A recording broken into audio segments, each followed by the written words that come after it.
Рахмат. Урматтуу депутаттар, бүгүн Кыргызстанда орточо айлык 12 миңден тегереги, плюс-минус 12 миңден тегереги.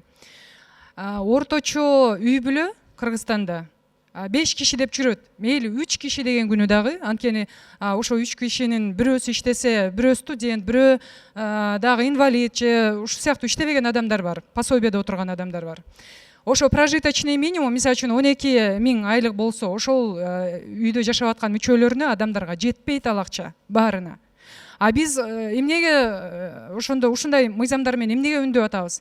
Дефицитке жашагыла деп атабыз да. Мамлекет дефицитке жашаган аз келгенсип, биз адамдарды да ошондой дефицитке жашагыла деп атабыз. Анткени алар анча майына келбейт, анча доходу жок. Бирок мисалы нарын деп жана айтылып калды, нарынды алсак, светтен чыкпай атат мисалы үчүн. Жыйынтыктайын. Светтен кышында айлыгы чыкпай калып атат. Тескерисинче кайрада карызга акча алып төлөп атышат. Бүгүн 50 сом, 100 сом деп силерге мисалы үчүн аз акча көрүнгөнү менен ошол акчаны табыш керек болуп атпайбы? Ал акча келбей атпайбы? Доходдо жок акча болуп атат. Ошону түшүнгүлөчү. Ал основная часть населения ошондой условияда жашап атат. Баары эле бардар эмес бүгүн. К большому сожалению. Анан реалдуу акыбалдан чыкпай элеби? Ошон үчүн дагы бир жолу үгүттөйм, мыйзамдын мөөнөтүн же 20-жыл же 21-жылга чейин жылдыралы деп. Экинчи микрофон.